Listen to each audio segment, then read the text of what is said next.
Hadis riwayat Imam Muslim nomor 2652. Ihtajja Adam wa Musa faqala Musa ya Adam anta abuna khayyabtana wa akhartana minal jannah.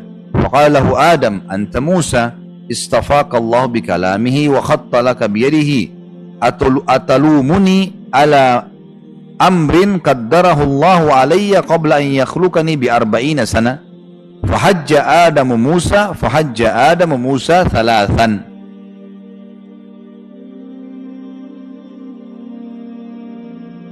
Nabi Adam dan Nabi Musa pernah beragu argumentasi. Allahu alam ini kapan? Apakah sebelum waktu di zaman Nabi Musa AS, apakah ini di alam yang lain karena ruh para nabi bertemu di alam barzah, atau mungkin nanti di hari kiamat? Yang jelas Nabi Adam dan Nabi Musa beragu argumentasi. Lalu Musa berkata, hai Adam, engkau adalah bapak kami, engkau telah menyia-nyiakan kami dan telah mengeluarkan kami dari surga.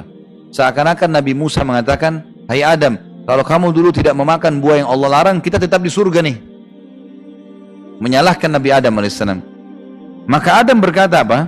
Engkau adalah Musa, Allah telah memilihmu dengan firman-Nya dan Dia telah menuliskan Taurat untukmu dengan tangannya.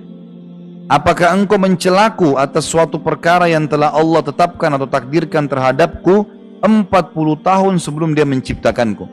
Jadi sebelum Adam AS diciptakan, semua sudah tercatat ini. Allah sudah catat. Maka Nabi Adam mengalahkan argumentasi Nabi Musa. Maka Nabi Adam mengalahkan argumentasi Nabi Musa sampai 3 kali Nabi SAW ulangi. Yang perlu kita garis bawahi Bapak Ibu sekalian, jangan pernah memahami kalau Nabi Adam alaihissalam diturunkan di muka bumi karena Nabi Adam bermaksiat. Ya, pisahkan antara dosa yang Nabi Adam lakukan karena memakan buah dengan diturunkan di muka bumi. Kenapa?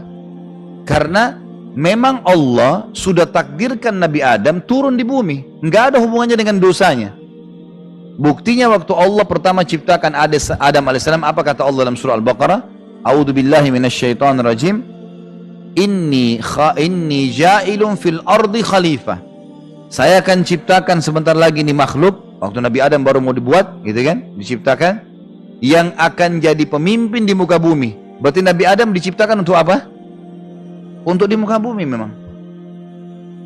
Jadi yang dimaksud dalam hadis ini, Nabi Adam mengatakan, jadi mau menjelaskan kepada Musa, ini sudah Allah tentukan, saya memang harus turun di muka bumi, bukan saya yang keluarkan kalian dari surga. Nggak ada hubungannya.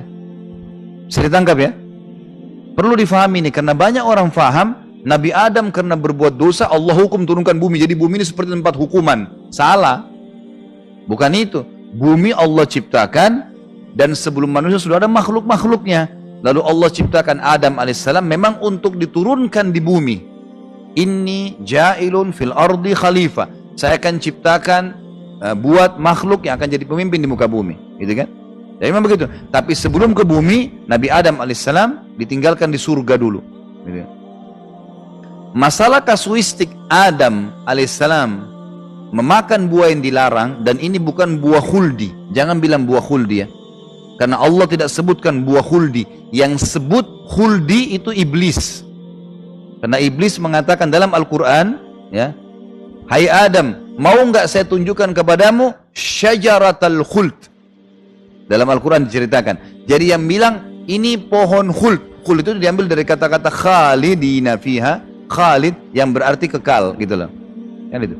Jadi yang dimaksud dengan buah khuld ya, itu kalimat dari iblis, buah yang kekal. Kalau kau makan hai Adam dengan istrimu, kamu akan seperti malaikat kekal. Allah tidak larang kamu makan buah ini kecuali karena kalau kamu makan kamu akan kekal. Oleh karena itu Nabi Adam tergoda, gitu kan?